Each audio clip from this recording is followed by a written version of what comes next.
And ho ho ho! Now I have a machine gun. That's right. We're gonna be talking about Die Hard, and this is actually my favorite ultimate Christmas movie.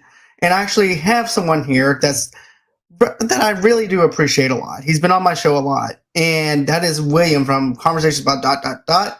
And so we're gonna be talking about Die Hard. So let's do this.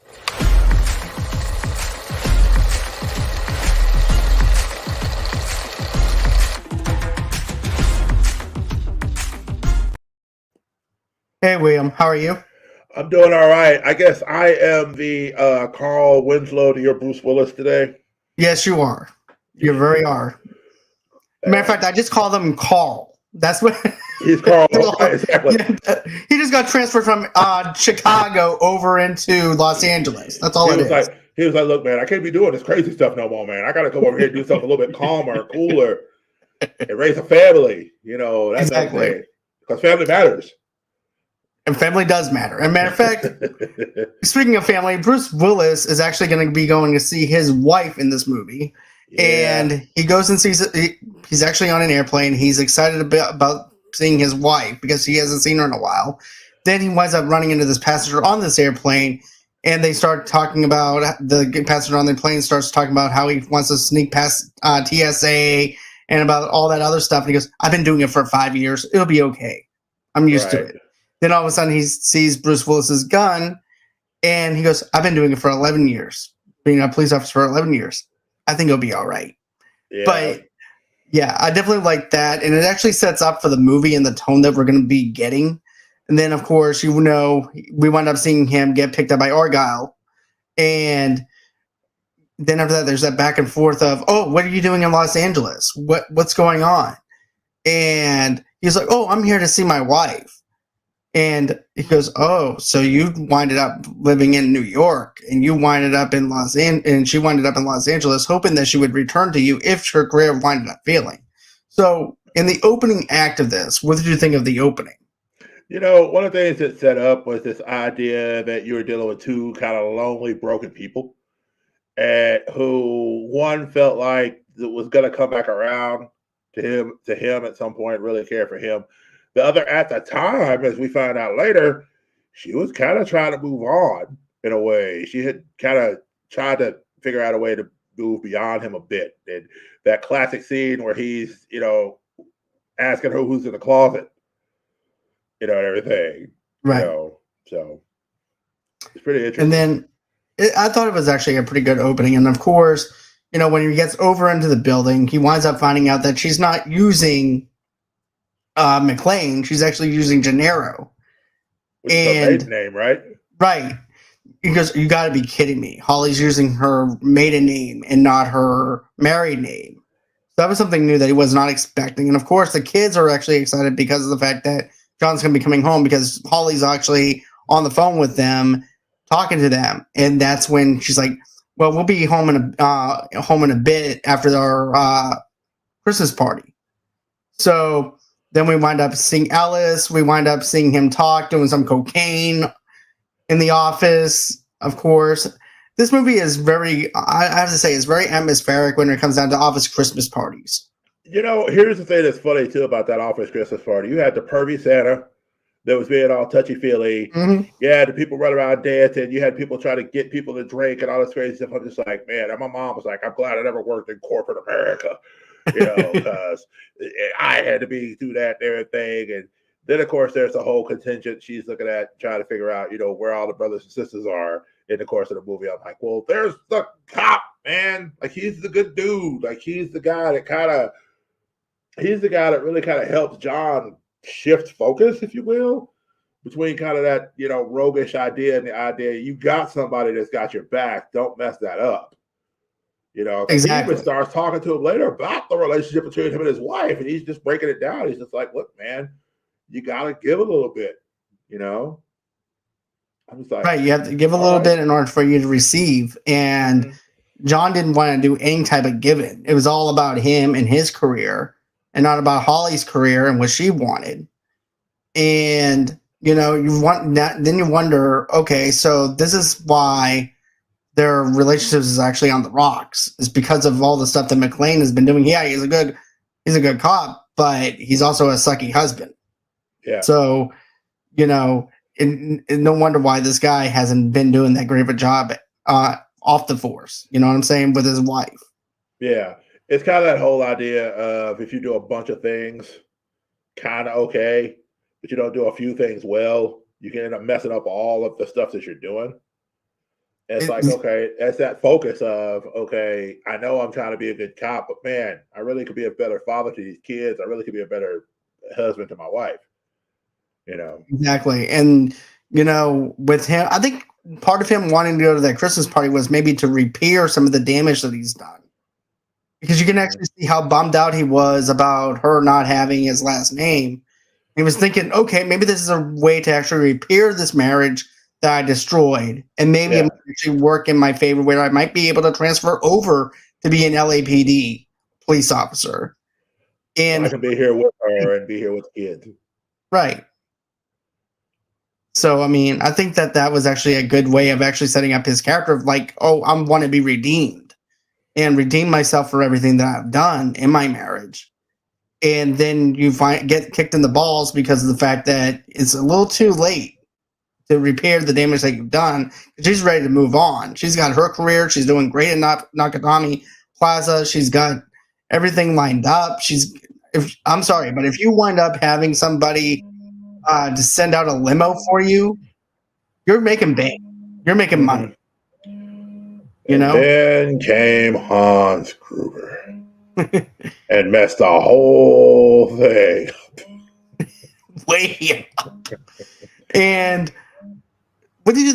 Here's the thing. I hated Ellis. Ellis is probably one of the worst characters in this movie when it came down to snobbiness and him being high on cocaine and things like that, thinking that he can actually negotiate with Hans as well.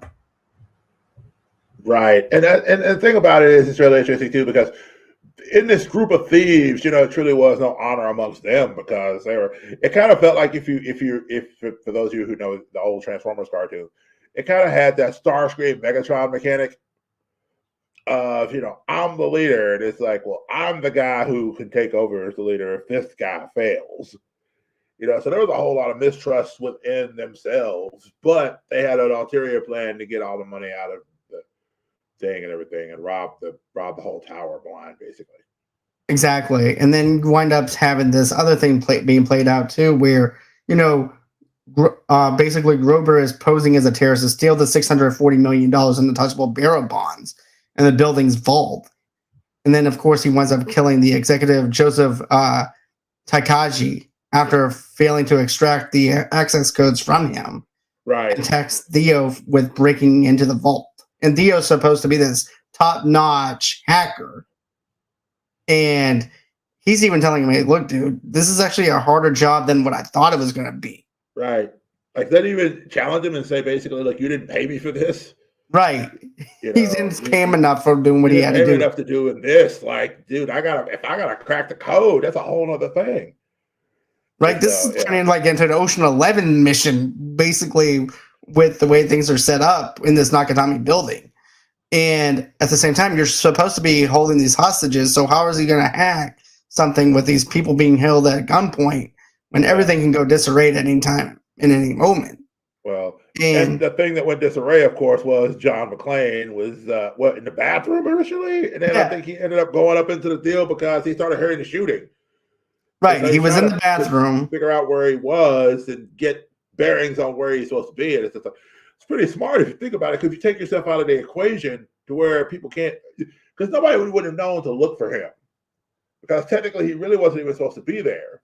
He's not even on the list. Yeah, he wasn't even on the list. And so it's just like he's this random person. And it wasn't until even Hans Gruber sitting there like, wait a minute, who else was here? Because none of these people here would be doing this.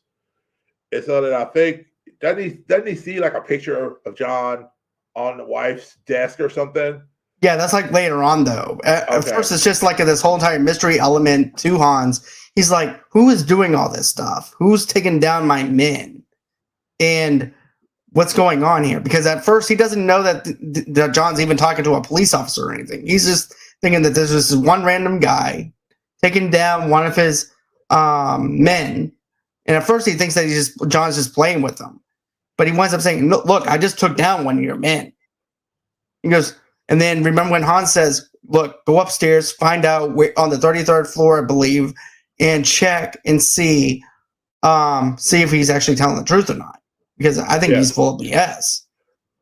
And then, of course, that's when you wind up seeing him tie that other guy up. And, of course, he also has the guy's shoes because he's barefooted. Right. And he goes, I can't believe I'm actually trying to steal from someone's feet that are smaller than mine. And right. And then that's whenever he ties him up, puts the Santa Claus hat on him, and then puts him in the elevator. And then that's when, of course, when we get the ho, ho, ho, I have a machine gun. Yep. Now I have a machine gun. So I love that line. I thought that was actually funny to actually bring out into something that's totally dark in this situation, especially when this one woman just looks over to the elevator when the elevator doors open. She's just screaming her head off. And then you have that little element of comedy, dark comedy into this thing where Hans is over there. He's very stiff. You can definitely tell that he takes his job serious. Just ho, ho, ho. Now I have a machine gun. Did you ever see the documentary behind Die Hard, the movies that made us? Yeah, I have. And I love one of the things they talked about behind the scenes of that was the whole idea that like Bruce Willis almost didn't get that part. Like Moonlighting wasn't even really blowing up like that. Like Moonlighting, that was the thing he was known for primarily beforehand, was this TV series that was already on the decline because him and Sybil Shepherd in the show had gotten together. So the whole will they won't they thing has kind of killed. And so then there's just this whole thing of a downward spiral because that's what typically happens with TV shows. Once a couple gets together, ratings start going down because then you have nothing else to build on. And but anyway, so it was such a fight to get him in there. And I think what they were like, well, that the guy that did like Hudson Hawk, and stuff like that. It's like, surely this guy can't do it. And it was like they went through several different people and they kept just coming back to this guy who looked like a normal Joe Schmo cop that could go in there and be tough, but I think the word they used was be tough, but at the same time still be caring about this woman that he knew the relationship was kind of burned, but he still was willing to try to repair it. And so that was the thing he did. I think that made a difference in why they got Bruce Willis in that role. I think so too. It humanizes the character. Not only does it humanize the character, but it's easy for him to blend in. I believe if they got like Stallone or Arnold to do this role, for example, if they ever did that, I think that it would actually be too much to where he doesn't look like an average person. I'm sorry. I just imagine he's like, hey, Hans Gruber, I got the machine gun. Hey, I could just see Stallone. Hey, no. Hey, I got a machine gun over here. What do you want from me? I'm telling you, it's the best situation all the way around. You don't want none of this. It's not how winning is done. I'm coming through you. You and I are going to fight and we're shooting everybody. It's not hard how hard you can hit. But get to the chopper now. Right? Get to the chopper. But no, but here's the thing. If it was anybody on that kind of scale, he wouldn't have been blended in that well. He wouldn't have been just an average cop. And Hans would be able to pick him out right away. With him just being an average person, an average schmo, I think it actually works in Bruce Willis's favor. And I'm glad they actually chose Bruce for this role. And, the other thing that I really liked was, okay, Hans means business, but you don't know exactly what he's after until you get the guy who is basically Hans is holding the dude hostage, goes up to the office. And then he goes, well, you're just going to have to kill me for those codes. Then all of a sudden, he winds up just shooting the guy point blank range and just kills him in front of everybody. And that sends a message to us as the audience. It's like, okay, this guy's on a whole different scale on what we're used to seeing. Because usually the person who holds somebody hostage wants something, they're going to keep that person alive. Hans is like, well, you know what? I have a hacker who can go on ahead and hack into your system. So therefore, I don't really need you anyways. Either I'll do this forcefully, ask you, or I do this forcefully. So that's what he had to do. And then also too, it also sends a message to John McClane. Is like, oh, I'm dealing with a whole different breed of terrorism here. Yeah, and I think that's the thing that's important too. But also, like, wasn't Reginald Vell Johnson's character supposed to? What didn't he do the old trope of he was like days away from retiring from the force? He was just gonna kind of enjoy life or whatever with his family, and then this happened. And so it's just like you're just sitting there going, he went from almost being done with everything to now being involved with this dude who is pretty much all his own. And it's like he could have just walked away. But the thing about him as a character I thought was interesting was he didn't.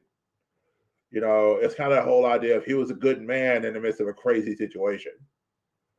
It definitely is a crazy situation when you look at it because of the fact that he's just there for a Christmas party, and then his wife is being held hostage. Now he has to try and save Holly and try and get these hostages into a safe place. Otherwise, it could wind up being bad for everybody. And you know, I like how he's going through different areas of that Nakatomi building and taking out different guys. I really love that. Where you have that construction area up on the very top of the thing where the construction site is, and he winds up killing this one dude up on the table. And I really love the stunt works in this. The whole entire exposition of the stunts was really good. The action sequences were not shaky or anything. You can be able to see everything. I really loved it. Yeah, and then the fact you think about, you mentioned something earlier too about Hans's plan. Hans's plan ultimately was, okay, we're going to blow the tower to make it look like we're going to kill the hostages. We're going to make it look like we all died in the building while they got away. And so John's like, I can't just leave these people and try to get Holly out. I gotta get everybody out of here. Whether me and Holly are good afterwards or not, I gotta get out. We gotta get these people out of here because I can't let these people die.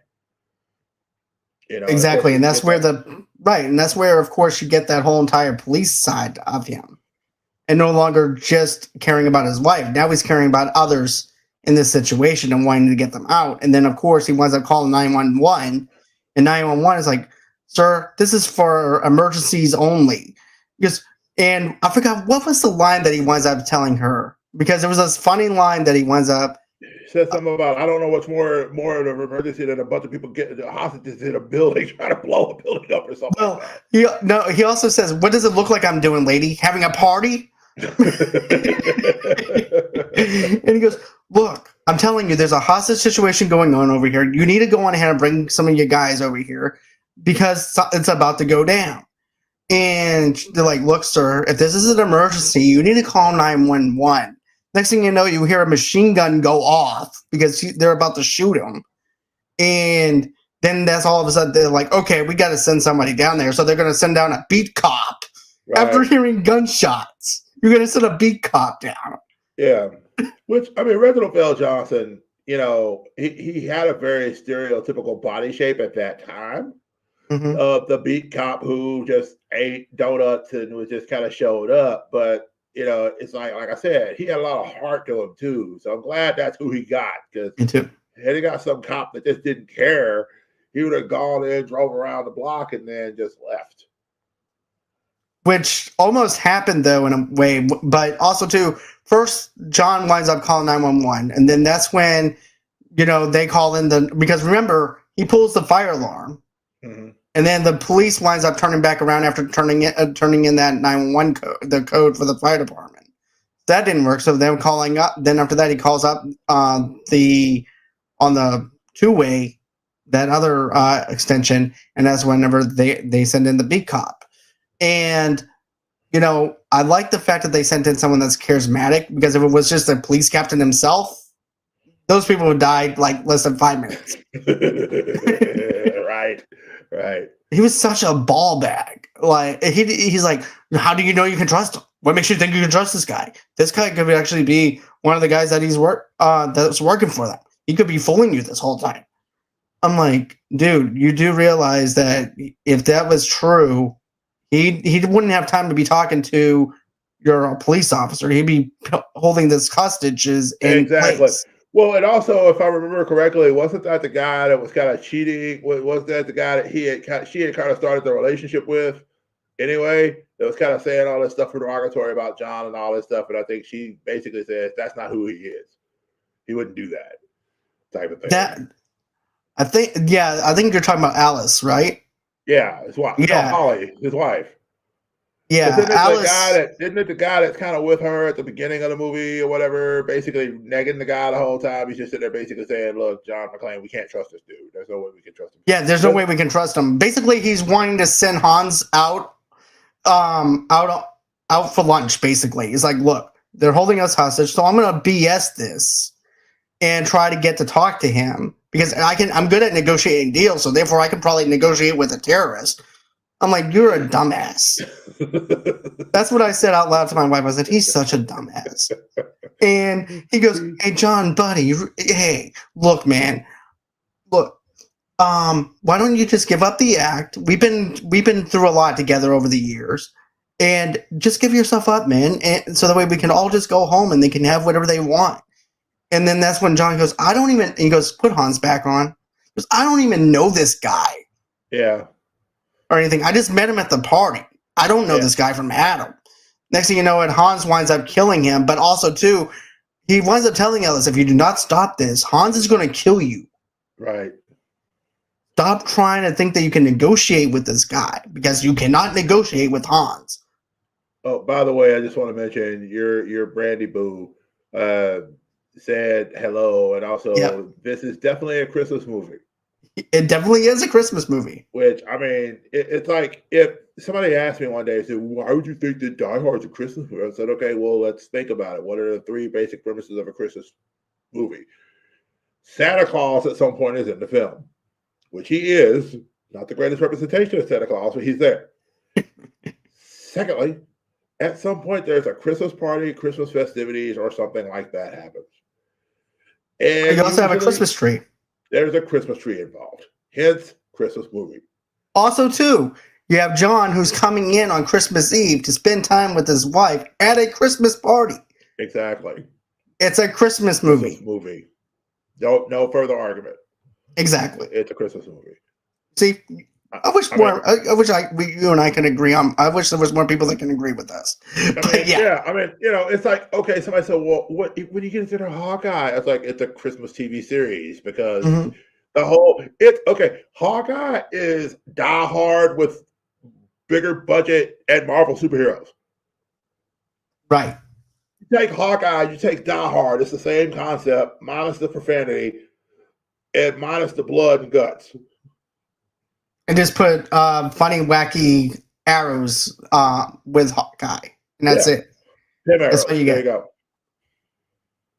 But then let's see. There's also something else that winds up happening too, as well. Goober attempts to shoot McClane, but finds a weapon is unloaded and saved only by an intervention of other terrorists. Now, here's the thing: Hans tries to act like he's actually a hostage that's escaped from Hans.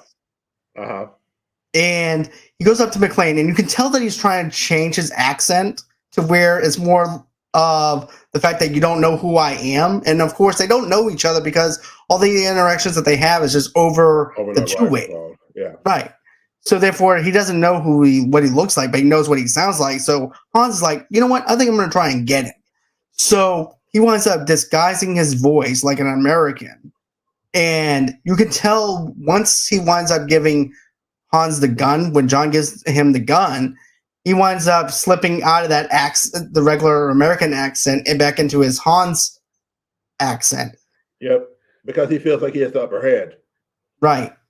And then John is like, okay, so what's your name? And he winds up looking at the board. He goes, Clay. My name is Clay. Okay, Clay. Nice to meet you. And he goes, do you know how to shoot one of these? He goes, yeah, I actually shoot some over, some paintball. He goes, well, this is the real thing, man. Here you go. Gives him the gun. And I don't know why Hans also thought that he could lure him into that little breezeway where his gun is so we can shoot him. He's a cop. Right. So Hans at that time knew that John was a cop. So why are you going to try and lure him in? He's not going to fall for it. He thinks that you're a hostage. So he's not going to make you go that in the direction that you want him to go in. He's going to make you go in the direction that where's safety. So it didn't make sense for Hans to actually have that gun in that place. That was a slip up on Hans's part, not thinking at the fact that he's actually a cop. Well, and also hubris plays a long game sometimes in thinking that they are ultimately the master of the whole thing, not realizing John was already on to who he was. So I mean, hence why the gun wasn't loaded when the time came, So he was already aware, more than likely, of what was going on. He's very self-aware. Then, you after that winds up happening, you have also you have the FBI that's actually being taken charge of the situation now because of everything that's going all hell in this hands basket, basically. And then you wind up seeing John winds up asking and goes, "Hey, what's going on out there? Why is the FBI coming in here?" He goes, "Well, there's a lot of other stuff that's happening within this area now, proximity to where we can't do anything." Yeah. So now the FBI is coming to play ball, and the FBI is just a bigger douche than the police captain. Because at this point, they're just trying to figure out how to get it over with. They're not concerned about the actual negotiations. They're just trying to be like, look, we got to get these people out of this building. We got to do the thing we got to do. And even to the point where I think, weren't they going to start shooting into it and stuff? Weren't they just going to start taking out everybody? Yeah, that's basically what it was. It was just like, look, let's go on ahead. Let's shoot all these people down. Don't care about casualties. And we'll call it a day. And it was one of those lines where they basically said, well, we don't negotiate with terrorists. It's like, but they're people that aren't the terrorists that are in the building with them, Innocent bystanders. Yeah, exactly. You do what you're thinking is going to happen. You're just going to end up perpetuating what they were already planning to do. Right. It's like, the FBI went on ahead and killed all the people that we were going to kill already. Okay. Well, I guess Hans, yeah. What should we do now? Well, you know what? We don't have a helicopter, so let's go in and get a helicopter since the FBI killed everybody. Right. And then whenever they power off the building, they give the guys what they want. They give Hans's people what they want, and without even having to use the hacker. Right. Because that's the thing about it. It's the thing about, especially those old 80s movies like that. It's the idea of, while it's a pretty straightforward linear storytelling plot, it's the whole idea of, okay, well, it pushes the hero to have to be that much more heroic, because it's like, okay, now we got these hostages, now we got Hans, now we got the FBI, and we're just steadily stacking the points up to where we're gonna hit this super crescendo at some point. Exactly. And then also too, we also have this other beef war because John winds up killing Tony. Tony's actually his first victim. We talked about Tony already. But Hans winds up telling Tony's brother that, hey, I'm going to let you take out McClane since nobody else can. And you also have that beef war now.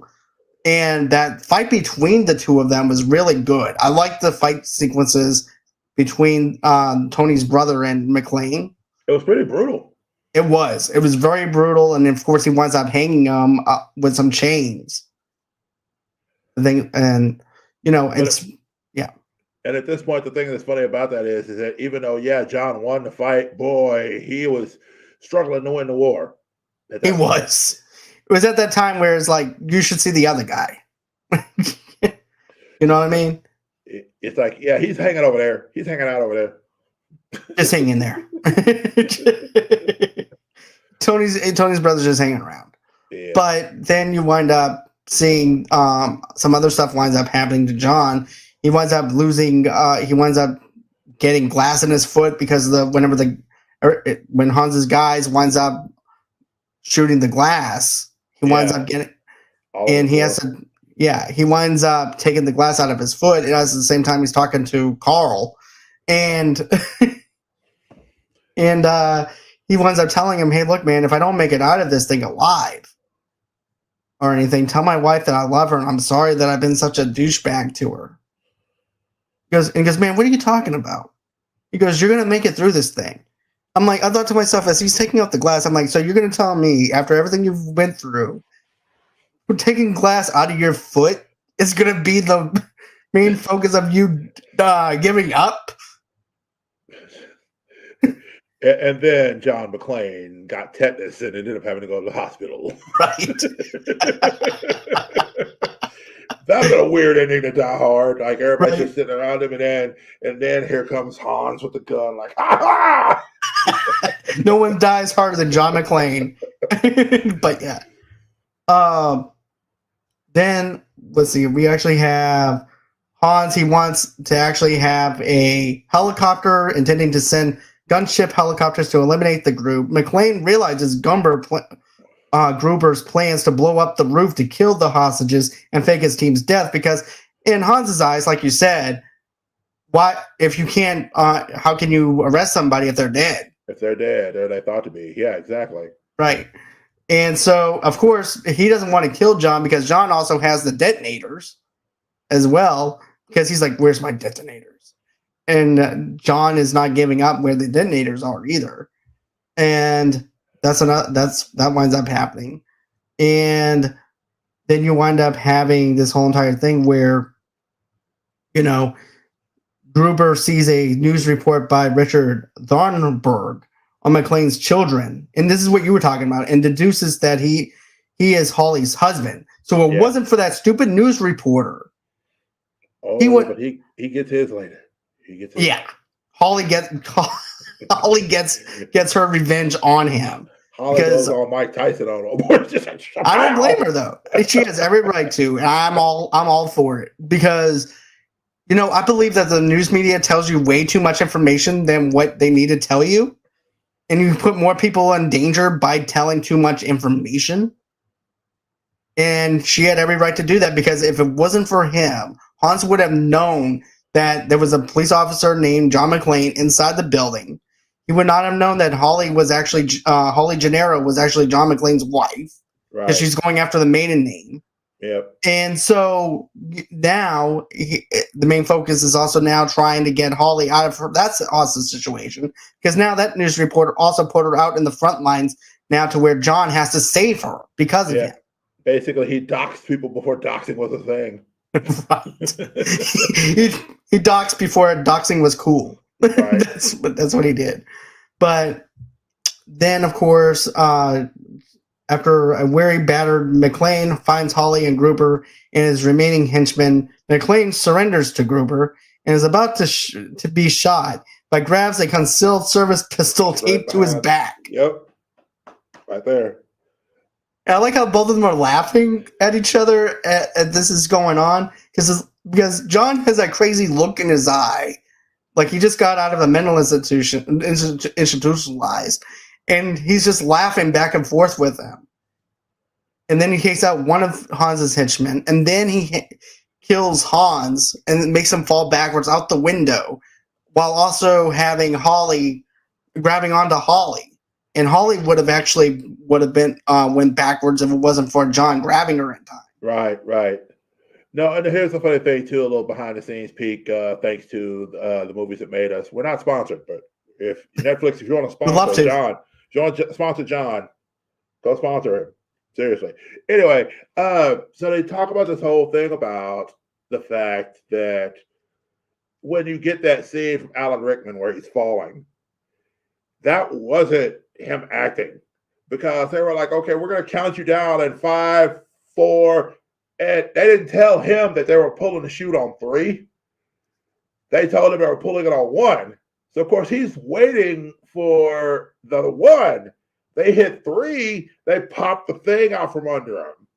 And it's just him falling on this back of that ground green screen, and you see the terror that's on his face. That was all real, because he had no idea he was supposed to fall at that point. That's method acting. But I think that it actually worked, though, because it shows that fear of him dying. And then whenever he dies, I like how Carl looks at his thing and goes, I hope that's not a hostage. Well, and then after that winds up happening, Gruber crashes through a window, but grabs. Oh, okay. Then I also had that in my notes. McLean unclaps the watch, and Gruber falls to his death. Outside, Carl ambushes McLean and Holly, but is shot dead by Powell. Holly punches Thornburg when he attempts to interview McLean before Argyle crashes through the parking garage door in the limo and drives McLean and Holly away together. So the ultimate hero, Argyle. I like how Argyle, like, the whole time movie's in the parking garage the whole time, talking to his girlfriend. John told him he was just like, stay here, don't go anywhere. I'll pay you extra. Just stay here. He was after that extra $100. I can tell you that. Right. Yep. I don't blame him. I don't blame him either. I wouldn't want that extra $100 too. After all, he just went on ahead, banged into a van that Hans was gonna use, and he actually helped out with that situation. So yeah, he deserves he deserves $100 tip. Yeah, at least. So the $100 plus $100 tip. Right. But yeah, I mean, and of course, like we said, Holly hauls off and punches the reporter because now all of a sudden it's like, I want to interview Mr. McLean. It's like, it was your fault that they knew it was him and mine anyway. And so, I'm sure you'll talk about Die Hard 2 probably because I know they continue the story right there. We got several Die Hards, back in the day before you had the Fast and the Furious 24. Coming out next fall, in I'm definitely gonna do Die Hard 2 because that's also considered a Christmas movie too. We need to that's what Fast and Furious needs. It needs a full-blown Christmas movie. Well, they're already family, Will. You don't need Christmas trees when you have family. They may not need Christmas trees when they have family, but you know what? Vin Diesel could have sipped on some eggnog and sit there and be like, family, And then all of a sudden you see Fast and the Furious 12, Christmas Day. Exactly. No. Christmas Day, drive hard. Fast and Furious 17. Welcome to the family. It's Christmas time. Welcome to the family. And Bruce Willis ends up being in the role somehow or another. He's just like, I'm too old for all this. He just walks out. And Danny Glover just looks at him. I'm too old for this shit. It's like Danny Glover walks out. They get Mr. Johnson back in. He's somehow involved at this point. He's working for the CIA now. They literally give him the same name from Die Hard. He's like a CIA operative. There's something I wanted to ask you though. Whenever it comes down to to Tony's brother, now it's been years since I've seen the original Die Hard, because I saw the very first one. That was just horrifying just to see that guy still alive and still wanted to come after John. Yeah, it was. And I mean, that's some things are just really unsettling. Like I said, the fight between Tony's brother and that was just like, why? Like it, and again, it kind of gives that boogeyman era too, because it's nice to not necessarily know what to expect. Because sometimes the expectation is, okay, well, we saw the body, obviously he's dead, but wait a minute, what if he isn't? Surprise! And so it made things really interesting in that regard. So definitely did. I love this movie. I try to watch this movie at least once a year, because every single time when you watch this film, you pick up on something different too, because there's stuff that you might forgot. Matter of fact, Bruce Willis didn't walk barefoot through the whole entire movie either. Yeah, didn't he have like slips or something he would wear in between takes or something like that? To be honest with you, he was actually wearing feet look larger than normal. This was due to him wearing special shoes molded by his own feet to give him a semi-authentic look. That's cool. That's cool. That kind of reminds me of the Jackie Chan, I think it was Rumble in the Bronx, where he had messed up his ankle really bad during a stunt. And so the cast that they made him, because they told him he shouldn't shoot for 3 weeks, and he's just like, I'm not going to not shoot for 3 weeks. That'll kill the movie.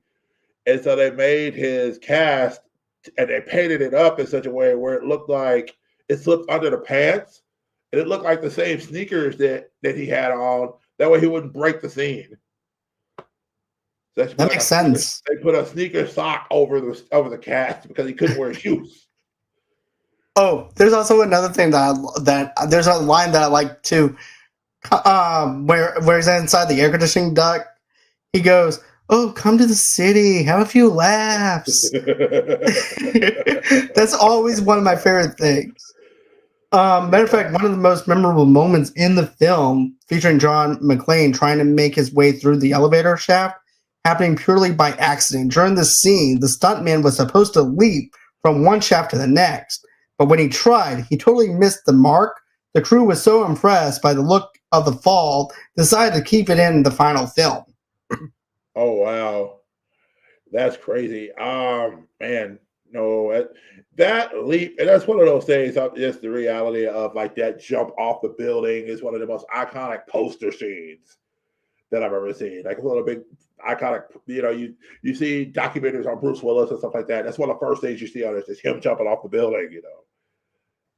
That's what I like, though. That scene is iconic, like you said, because of the fact that at that time the FBI was thinking that he was a terrorist, and was over there spraying, basically with an AK-47, I believe, with an automatic weapon, and just aiming freely up in the sky, trying to get the hostages to move back downstairs before Hans blew up the top of the helicopter pad. And then, of course, the FBI, thinking that he's a terrorist and wants to shoot McClane, and then he winds up jumping off of that one part of the building. Oh, I didn't know that the iconic phrase "yippee-ki-yay," we ain't saying the rest of that on YouTube, was inspired by Roy Rogers. I didn't know that either. Yippee-ki-yay, kids!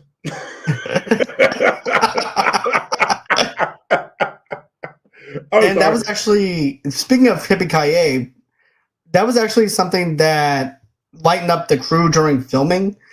But he ad-libbed the line, and would not only become part of the film, it would also become part of film history.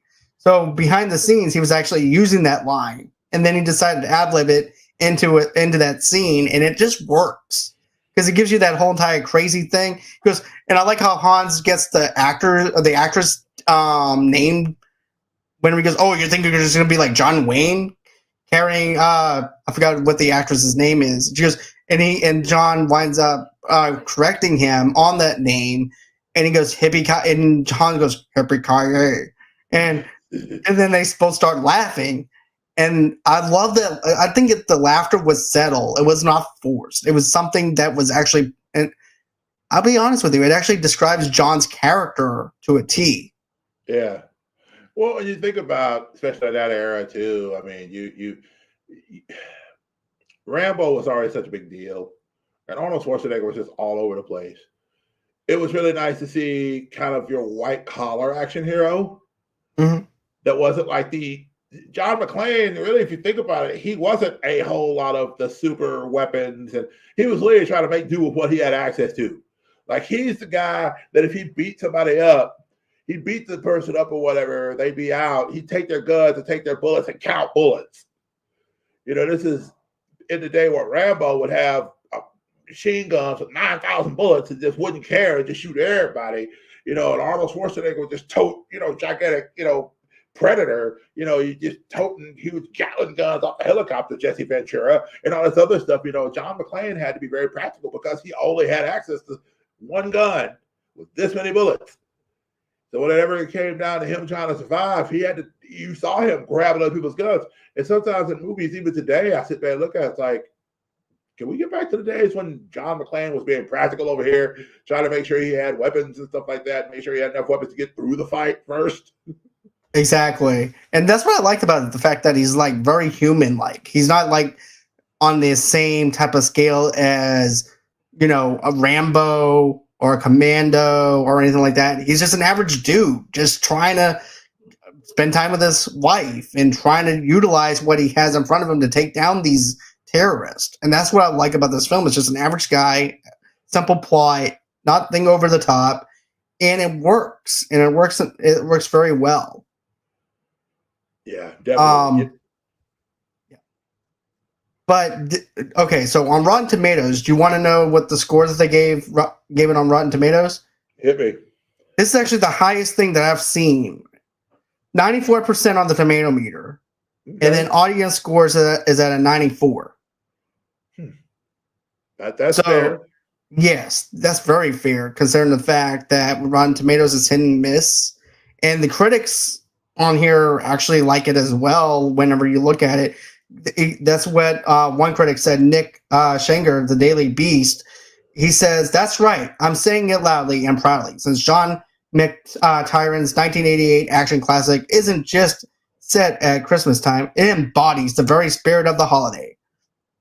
It's a glorious scene, stellar for Alan Rickman, through its credit to Willis's cheeky charisma that his scene is not, in fact, stolen. And that is by Peter Bradshaw of The Guardian. So you have a lot of good reviews right across the board when it comes down to Rotten Tomatoes and things like that. So this movie is very much loved. Yep. And that's grown over years, of course, with the debates over the years. Is it a Christmas movie? Is it not a Christmas movie? We don't know. And I'm just like, it's kind of telling you it is a Christmas movie. Like, I have a mama here where I live, and like a couple of years ago, she went searching for Die Hard, because apparently Die Hard's not one of those movies that just streams. You have to rent Die Hard during Christmas time. It doesn't just stream on a normal thing. It's like, back in 2020 on HBO Max, they had all the Die Hard movies that you can stream. And then I had to rent this on YouTube, like you said. So that's very true. You have to rent the Die Hard movies. Yep. And it's like, it's to the point now where it's just like, yeah, unless you bought Die Hard or bought a box set or something like that, yeah, good luck trying to go find it on a stream somewhere, anywhere that's not going to charge you for it every year, all the year long. Like, that's the thing. And also, guys and girls, get physical media for your special loved ones for the holidays, because as we've already seen in the land of digital media, you can't always trust it. Nope, because after a while, contracts runs out, and those contracts are not negotiable. So therefore, they put it back in the vault, or they go on ahead and negotiate with another streaming service. Therefore, you have to sign up with another streaming service just to watch that one movie. And really, do you really want to pay for another streaming service, which you're going to be paying just as much for for cable, when you can just go on ahead, buy it on Blu-ray or something, or buy the box set? Exactly. That's the thing. You gotta, we're all in a world where we gotta save money where we can save it. So it's like, if I could watch the movies I love and I could pop them on my Blu-ray player or my DVD player and watch them, why not just do that? I mean, there are plenty of free streaming services out there. I mean, Freebie just released a few months back, and basically it's like Amazon Prime Light. That's what I call it. I mean, but it works. It's free. I mean, yeah, I'm not going to get all the stuff that's on Amazon Prime, but I also don't have to pay the $12 a month for Amazon Prime. So, yay for that. But you know what, though, Will? I thought for sure that this would actually be on Disney Plus because of the fact that it's owned by Fox. And I Googled it, and then once I log into my account, even when my Google brings up Die Hard, it winds up, once I log in, it's not there. It's not there in the library at all. At all. Nope. You're right. I'm like, well, this sucks. Yeah, I went the other day because we were at my mom's house, and we were just like looking. I'm sitting looking. It's like, what is everybody looking for? What are you looking for? I'm like, Die Hard. It's like, yeah, it's all for rental. And it's like, sure enough, it was Amazon, YouTube. I think Apple TV had it for like just regular, like different things. There were several rental options. They were all rentals. So nobody's streaming Die Hard in any way that we know of. And if they are, it's not going to be for a long period of time. No, they're going to shut that down. They're going to shut that operation down. But all in all, this is actually one of my favorite movies to watch during the holiday season. Of course, I need to watch Die Hard 2 because of the fact that it does take place once again on Christmas, and so you can actually put those two films down as a Christmas movie. You can even put down the very first Lethal Weapon as a Christmas movie, though, too, as well. And because of the fact that, number one, you do have a Christmas song being played at the very beginning of the song. You have Jingle Bell Rock. You also have the Christmas tree farm that takes place over there. And also too, you also have Christmas decorations, Christmas trees, and it's very Christmas themed throughout the movie. Mhm. Yep. Yep. One of the other movies I suggested to you was A Long Kiss Goodnight. Literally starts off with a Christmas parade in the town that Gina Davis's character is in. And if you haven't seen Long Kiss Goodnight, first of all, Samuel L. Jackson's in it as a private detective. You know it's going to be good. Yeah, exactly. You know, this is Gina Davis probably right after League of Their Own. You know, this is when Gina Davis is kind of on the top of the ride there. So she was.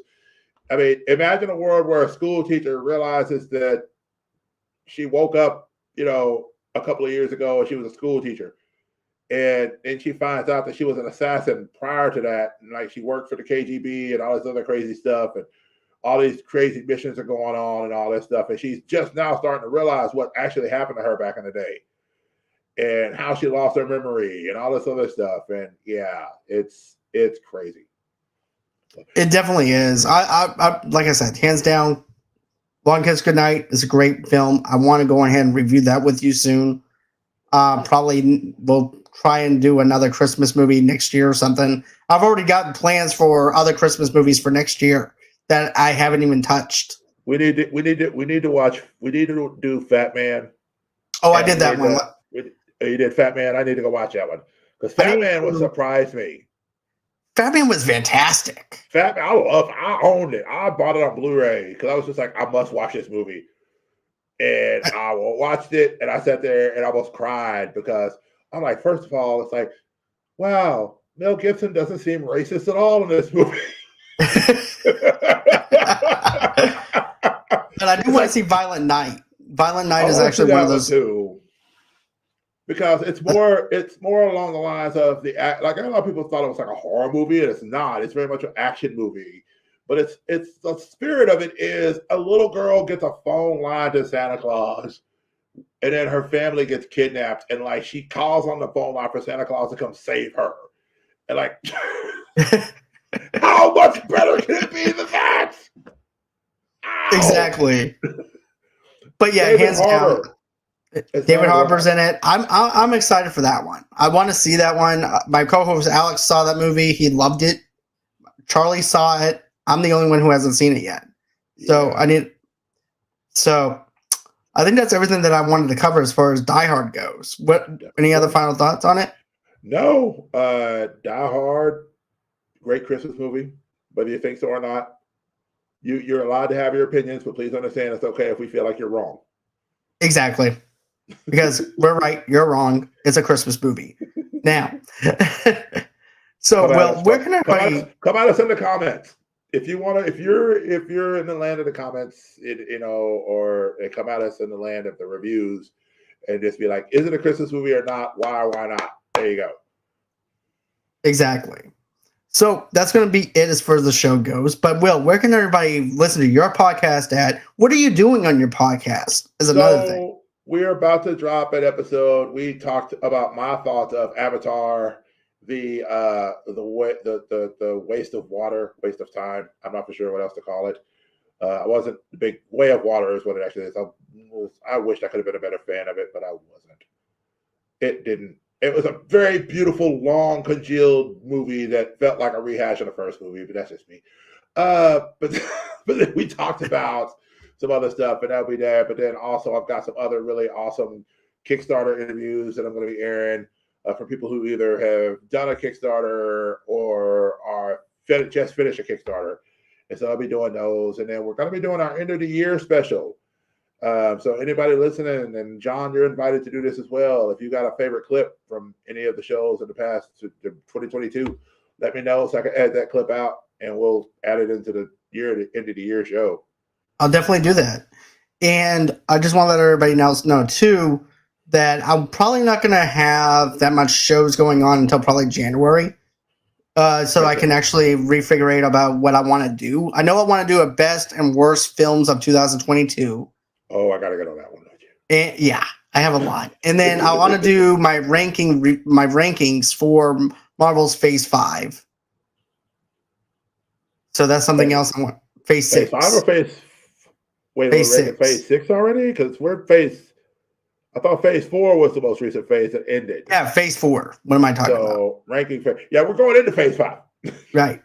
So I want to do a ranking for that. There's a lot of stuff here that I want to try and do.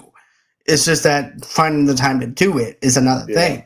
But yeah, we have plenty of other stuff that we're going to be doing. Well, of course, we're doing our trailer reaction still.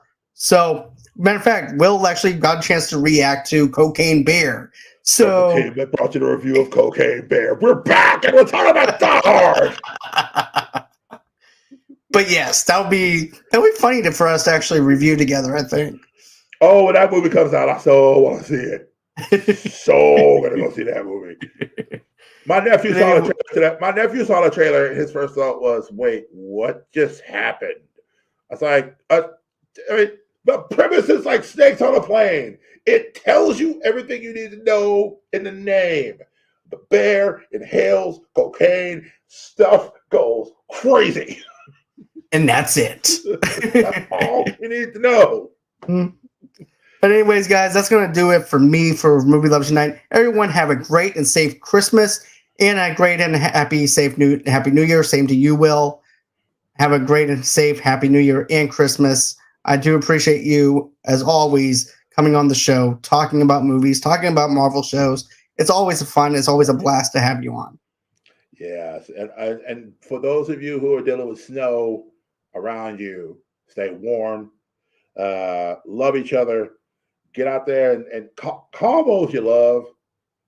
Call those you love, man. If you ain't seen some people in a while, call them, check on them, make sure they're good. Okay, spread some love and positivity around. Some of the best present you can give people is your presence. Amen, amen, brother, amen. So that's going to be it for tonight. Everyone have a safe night, and see you on the next one. Later.